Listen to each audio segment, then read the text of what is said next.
यहाँ के कुछ मसाइल है सर। सबसे पहले तो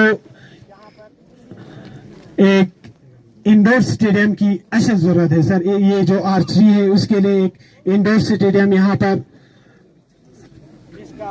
तामीर करना बहुत जरूरी है। साथ ही साथ हमने सिर्फ यहाँ पर आपको इसलिए मदऊ किया था कि लोगों की जो दिलचस्पी है वो बड़े आर्चरी के थे।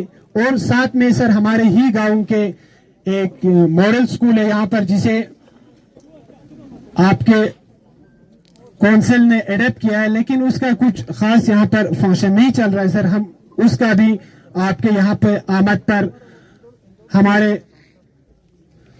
पूरे गांव के लोगों की ओर से आपसे रिक्वेस्ट करते हैं कि उस जो एक मॉडल स्कूल में जो फैसिलिटीज होनी चाहिए और जो तालीम की मेयार एक मॉडल स्कूल में होनी चाहिए उसको भी आप सुधारें।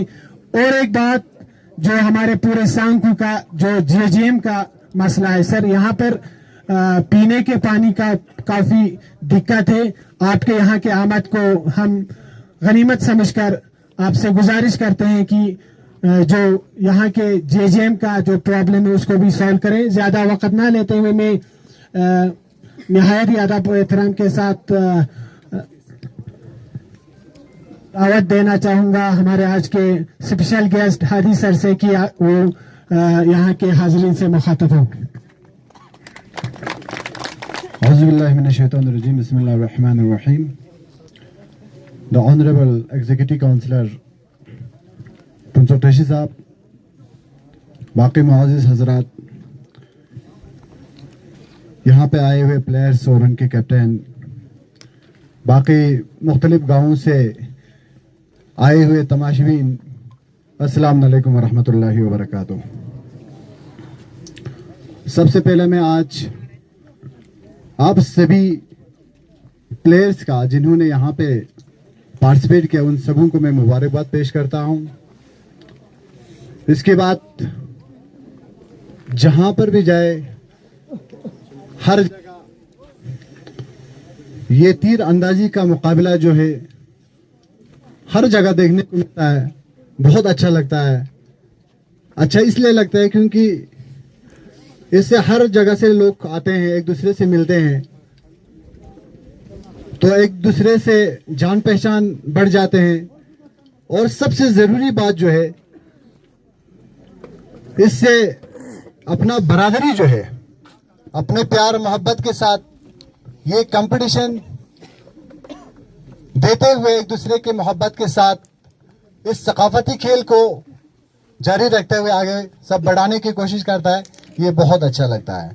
और सबसे पहले मैं यहाँ पे जितनी भी टीमों ने शिरकत की थी उन सबको मैं दिल से मुबारकबाद पेश करता हूँ।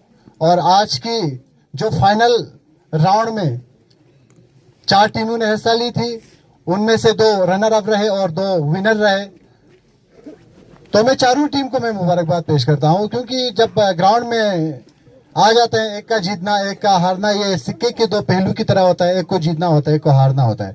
ना दोनों जीत सकता है ना दोनों हार सकते हैं। तो हारने के बाद जो है अपना हिम्मत नहीं हारना है, हारने के बाद जो है इस एफर्ट को कंटिन्यू करते हुए आगे बढ़ने की कोशिश करना है।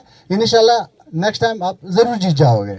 क्योंकि जिंदगी में हार का एक बहुत बड़ा मकसद होता है। जिंदगी में जब इंसान हार जाता है ना, तो इसको सीख मिलता है, इसको और भी क्या कहते हैं स्ट्रॉन्ग होने के लिए उसको एक सीख मिलता है। और आगे बढ़ने में वो हार जो है उसको बहुत बड़ी मदद मिलता है।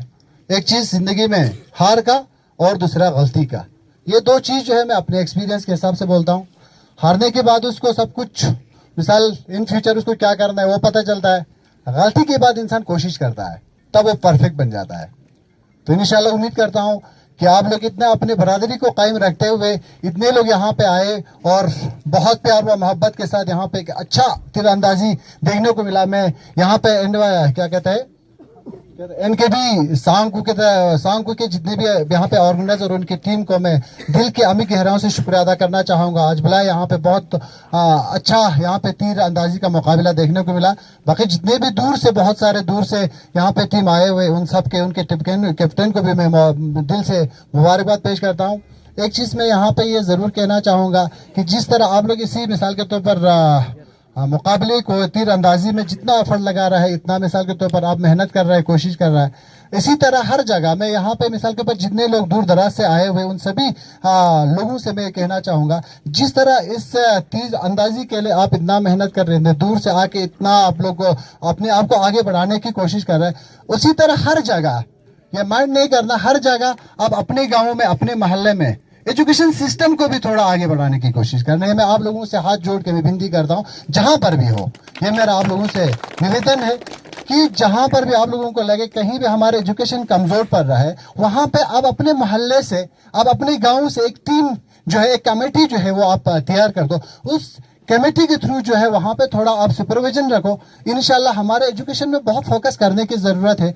एजुकेशन में अगर जिस हद तक भी हमें जाना पड़े, इंशाल्लाह आप लोगों के साथ शाना बशाना हम साथ दे के एजुकेशन को इंशाल्लाह हम बढ़ाने की कोशिश करेंगे। जैसे कि मैं इससे पहले बार मैं यहाँ पे आया हम मिनी स्टेडियम में, जबकि उस वक्त क्रिकेट का एक मैच था, फाइनल मैच, उस वक्त भी सागर साहब ने ये मुद्दा रखा था कि हमारे यहाँ पे इंडोर स्टेडियम का होना ज़रूरी है। मैं यहाँ पे हमारे इंजीनियर पंसो तशी साहब ऑनरेबल एग्जीक्यूटिव काउंसिल से मैं रिक्वेस्ट करना चाहूँगा सर, जिनकी इनकी जो मांग है, एक तरफ से इस मिनी स्टेडियम को डेवलप करना और दूसरे तरफ से इनके यहाँ पे स्टेडियम का जो मांग था, और तीसरी बात जो इनका जल जीवन का, मैं आपसे ये विनती करता हूँ कि इनकी जो ग्रीवेंस है उसको मद्देनजर में रखते हुए इनको पूरा करने की इंशाल्लाह उम्मीद है कि आप कोशिश करेंगे। इससे पहले काचो फिरोज साहब भी आया था, उस काचो फिरोज साहब के साथ में आया था, उस वक्त भी इनकी यही मांग है, आज भी ये लोग यही मांग कर रहे हैं। तो उम्मीद करता हूँ कि इस इनकी जो ग्रीवेंस है इसको मद्देनजर में रखते हुए उसको पूरा करने की कोशिश करना, और ज्यादा वक्त न लेते हुए मैं फिर से एक बार आज की जितनी भी टीमों ने यहाँ पे शिरकत किया उन सबको मुबारकबाद पेश करता हूँ। अस्सलाम वालेकुम वरहमतुल्लाहि वबरकातुहू। Thank you very much, sir. This was Hadi sir delivering his speech. उन्होंने सही कहा कि ये खेल ही एक ऐसा माध्यम है जो हमें आपस में एक दूसरे के साथ आमना सामना, एक दूसरे के साथ भाईचारा कायम रखने में मदद देती है। और साथ ही उन्होंने हमारे जो डिमांड्स थे उनकी भी सिफारिश की, उसके लिए हम शुक्रिया अदा करते हैं। ज़्यादा वक्त ना लेते हुए मैं आज के chief guest honourable executive counsellor Ladakh autonomous हिल डेवलपमेंट काउंसिल कारगिल जनाब इंजीनियर पंसो तशी साहब से गुजारिश करना चाहूँगा for a few words please sir. Council में मेरे साथी ऑनरेबल काउंसलर आपके तहसरुख के सर हादी साहब, काफ़ी मशहूर है सरहदी के नाम से, है कि नहीं? तो इन्होंने अपने पॉलिटिकल कैरियर का जो है ना इसमें भी थोड़ा मुलवाज करके बताया ना कि फेलियर जो है ना इंसान को स्ट्रॉन्ग बनाता है बोल के, है कि नहीं? तो बहुत अच्छा लगा आपका स्पीच सुन के। और साथ में जो है ना आपके नगमा कौसर बी टीम के जो लोग हैं जिन्होंने इस आर्चरी टूर्नामेंट को ऑर्गेनाइज किया है, और बाकी जितने भी यहाँ पे प्लेयर्स आप लोगों ने टीम लोगों ने शिरकत किया, और ख़ासकर संघ को के इलाके के रेस्पेक्टेड सिटीजन्स मेरे भाइयों सबको जुले व सलाम। अब सब लोग जानते हैं कि काफ़ी सालों से जो ना हम लोग इस हिल काउंसिल में जो ना हमारे डिस्ट्रिक्ट करिकुलर की खिदमत करते आए हैं, और आगे भी और करने का मौका एक भगवान ने, अल्लाह ताला ने हम लोगों को दिया है। और हिल काउंसिल के 5th हिल काउंसिल में हमें दोबारा लोगों ने चुन के भेजा है, तो बहुत खुशी हुआ आप लोगों से। इस 5th काउंसिल के शुरू होने के बाद आज पहली बार आप लोगों से मुलाकात हो रही है। इससे पहले भी हम लोग यहाँ पे आते रहते हैं, लोगों के मसले को हल करते रहते हैं। कुछ चीज़ें होता है हम आके आप लोगों को बताते हैं, कुछ चीज़ें जो है ना वो कागज़ के अंदर चलते हैं, वो हर चीज़ लोगों को बताने की नहीं होते है कि नहीं? तो दूसरी चीज़ आज थोड़ा सा एक वो महसूस हो रहा है कि आपके संघ के इलाके के अपना काउंसलर जो है इस वक्त नहीं है, तो आप लोगों का हम आपकी नुमाइंदगी कर रहे हैं। अभी भी जब भी हमें कुछ इम्पोर्टेंट चीज़ों का वो करना, डिसीजन लेना होता है, हम आपके एडवोकेट आशिक साहब को हम फ़ोन करते हैं, उनसे हम सलाह मशवरा करते हैं, और साथ साथ में हमारे पुराने हमारे साथी ऑनरेबल काउंसलर आगा सईद साहब से भी हम मशवरे करते हैं। तो आप लोग ये फील नहीं करना है कि आप लोग जो है इस वक्त नुमाइंदगी के बगैर है कि नहीं? तो खुशी की बात है, जैसे आपने बताया यूं तो वैसे आर्चरी का टूर्नामेंट जो ना हर कहीं होते हैं, मैं मुबारकबाद देना चाहूँगा जो ऑर्गेनाइज़र को, और ख़ासकर आपने एक प्लेटफॉर्म दिया है, बहुत सारे लोगों को यहाँ पे बुलाया है। काफ़ी दिनों से आप लोग ये गेम खेले होंगे और अभी हमने भी देखा है कि कैसे टैलेंटेड लोग हमारे पास हैं। खेल एक सिर्फ खेल ही नहीं होता है, जैसे सरहदी ने बताया, आपने भी बताया। इस खेल के माध्यम से हम लोग एक दूसरे को जानने का मौका मिलता है। इस खेल के माध्यम से बहुत सारे और भी चीज़ इसी खेल के माध्यम से हो सकता है। आपके प्लेयर्स ने, आपकी टीम ने, ऑर्गेनाइजर ने बाकी डिस्ट्रिक्ट के बारे में, करगिल के बारे में, काउंसिल के बारे में, यहाँ के इलाके के बारे में बहुत सारी चीज़ डिस्कस किए होंगे। क्योंकि एक जब तक हम लोग मिलेंगे नहीं, man is a social animal बोलते हैं, जब तक हम एक दूसरे के साथ मिलेंगे नहीं, हमारा अपना आइडियोलॉजी जो है ना दूसरों से शेयर नहीं होता है। और जब तक आइडिया शेयर नहीं होता है, कुछ भी नहीं होता है कि नहीं, कुछ नहीं बनता है। इसलिए जो है ना एक प्लेटफॉर्म आप लोगों को दिया गया है। जो जीतने वाला है, जिन्होंने वो किया, उनको भी मेरी तरफ से मुबारक। और जिन्होंने लोगों ने शिरकत किया, हमेशा गेम और कंपटीशन में जो ना शिरकत करना सबसे ज़रूरी होता है। जब तक शिरकत नहीं करोगे, जब तक घर से बाहर नहीं आओगे, जब तक आप अपना टैलेंट दिखाने की कोशिश नहीं करेंगे, तब तक हम कहीं नहीं पहुंच सकते हैं। और आर्चरी हमारा एक सदियों पुराना ट्रेडिशनल एक वो रहा है, लोगों के रहन सहन के साथ एक जुड़ा हुआ एक गेम है, जिसको हमको बिल्कुल छोड़ना नहीं चाहिए। आज तो मॉडर्न चीज़ 21वीं सेंचुरी में हमको मॉडर्न की तरफ भी जाना चाहिए और पुराने कल्चर और सकाफत को भी हमको जिंदा रखना चाहिए, बहुत ज़रूरी है। खासकर लद्दाख जैसे इलाके में हम 6 महीने जो है सर्दियों की इस मौसम में हम लोग दुनिया से कट ऑफ रहते हैं। जब तक हम पुराने रवायत को, पुराने ट्रेडिशन को, पुराने कल्चर को मेंटेन नहीं करेंगे, हम सारा चीज़ मॉडर्न पर डिपेंडेंट नहीं हो सकते। मॉडर्न चीज़ हमको उसकी तरफ नहीं ले जाएंगे। लेकिन अभी आर्चरी जैसे आइस स्केटिंग जैसे स्नो स्की, उसमें ये इक्विपमेंट ऐसा चीज़ है जो ना इंटरनेशनल इम्पोर्टेड इक्विपमेंट है, उनको यूज़ करने के बगैर जो ना ये चीज़ें चलते नहीं। इसलिए जो ना मॉडर्न चीज़ में हमें मॉडर्न चीज़ को करना है और ट्रेडिशनल को भी साथ साथ में लेके चलना है कि नहीं। तो उसके बावजूद अगर हम डेवलपमेंट की बात करें, आप लोगों को मुबारकबाद, हम सब लोगों को मुबारकबाद कि 5th हिल काउंसिल में जो है ना, हिल काउंसिल तो यूँ तो बन के आज 5 चौके 20 साल तो निकल गया, लेकिन 21वां साल में हमारे इस इलाके से, आपके इस इलाके से जो ना ऑनरेबल चेयरमैन सीसी साहब जो बने हैं, जो हसगम थोना कॉन्स्टिट्यूंसी को रिप्रेजेंट करते हैं, है कि नहीं।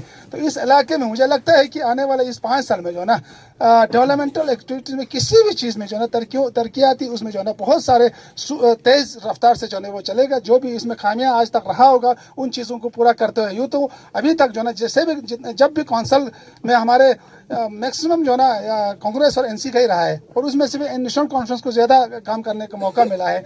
हमने हर चीज़ में जो ना कोशिश किया था कि इंफ्रास्ट्रक्चर डेवलपमेंट में कहीं भी कमी पेशी ना रहे। फिर भी कुछ चीज़ें जो ना अभी रहा होंगे तो उनको पूरा करने की भरपूर कोशिश करेंगे। सीसी साहब, डॉक्टर साहब जो है ना, जो एक सीएमओ रहा है, डिस्ट्रिक्ट का ऑफिसर रहने के हिसाब से उनको बहुत सारी चीज़ों में एक्सपीरियंस है। तो उसके हिसाब से हमें 2-4 महीने में हमने देखा कि किस तरीके से करगिल के डेवलपमेंट को, करगिल के लोगों की चाहत को, एस्पिरेशंस को वो कौंसल तक पहुंचा, कौंसल में जो है वो डिसीजन लेते हैं, यूटी एडमिनिस्ट्रेशन तक वो पहुंचाते हैं, सेंट्रल गवर्नमेंट में जाके। इवन 2-4 दिन पहले आप लोगों ने देखा होगा जम्मू कश्मीर में भी जाके JNK के गवर्नर साहब से मिलके, वहाँ के चीफ सेक्रेटरी से मिलके, क्योंकि करगिल जो है ना जम्मू कश्मीर श्रीनगर से बहुत नज़दीक, हमारे बहुत सारे स्टूडेंट वहाँ पे पढ़ते हैं, बहुत सारे पेशेंट अभी भी जो है ना रेफर करके नेक्स्ट हमारे ट्रीटमेंट जो है ना वो श्रीनगर के हॉस्पिटलों में जाते हैं। तो हमें यूटी अलग होने के बावजूद भी जम्मू कश्मीर के साथ रिलेशन रख के उनसे हमें जो है ना जिस किस्म की भी एडवाइस, क्योंकि वो हमसे पुराने हैं, वो हर चीज़ में, हम तो नए नए यूटी बने हैं,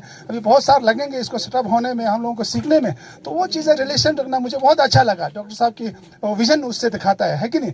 तो दूसरी चीज़ आप लोगों को मुबारकबाद हो कि अभी जिस तरह तौहीर सागर साहब ने बताया, आप लोगों को एक इंडोर स्टेडियम की ज़रूरत है। तो ये मैं खुशखबरी आप लोगों को बताना चाहूँगा, मेरे पास अभी उसके DPR भी है, उसका सेंक्शन लेटर 6 करोड़ की लागत से जो है ना आपको ये इंडोर स्टेडियम सेंक्शन है। आप लोगों को जल्दी DPR भी बना हुआ है, टेंडर भी हो जाएंगे अगले साल।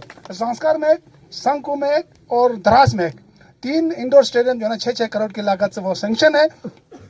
तो मेरा कहने का मतलब कि हम डिस्ट्रिक्ट में जो है ना, हम कभी भी जो है ना अगर बड़े बड़े प्रोजेक्ट की बात करते हैं तो सब डिवीजन हेडक्वार्टर में जो होना चाहिए वो हम सब डिवीजन को इकट्ठे लेते हैं। ऐसा नहीं कि हम सिर्फ संस्कार में बनाएगा, द्रास में बनाएगा, यहाँ नहीं बनाएगा, है कि नहीं। तो इस वक्त तो आपकी नुमाइंदगी तो है ही नहीं, आपका रिप्रेजेंटेटिव नहीं है काउंसिल में, फिर भी आप लोगों को इससे ये अंदाज़ा लगा सकते हैं कि कैसे हम लोग जो है ना आपकी नुमाइंदगी कर रहे हैं, रिप्रेजेंटेटिव कर रहे हैं। तो अच्छी बात है, आप लोगों ने डिमांड भी रखा, ये सेंक्शन भी हुआ। तो यही सेंक्शन का खुशखबरी हमारे मुंह से सुनने का आज एक ऊपर वाले ने ये डेट तय किया होगा, है कि नहीं।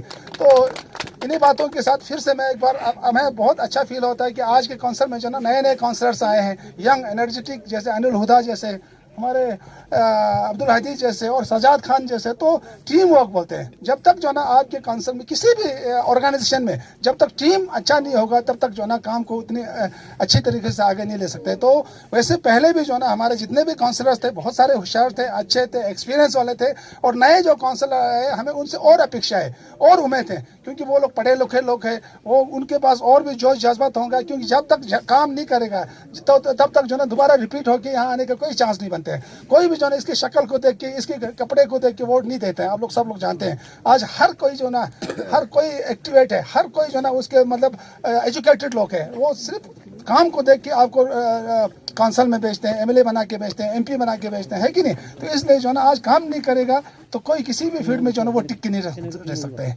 इसीलिए यही तो है, जैसे आपके अभी मैच खेला, जो प्लेयर्स अच्छा है उसको दोबारा चांस मिलेगा, उसको हर कोई जो ना उस अपने टीम में लेने की कोशिश करेगा, है कि नहीं। तो इसलिए उसके टैलेंट का मुजाहरा है। इसी तरह हमारे काउंसिल में भी यही सिलसिला चलते आया है और आगे भी चलते रहेंगे।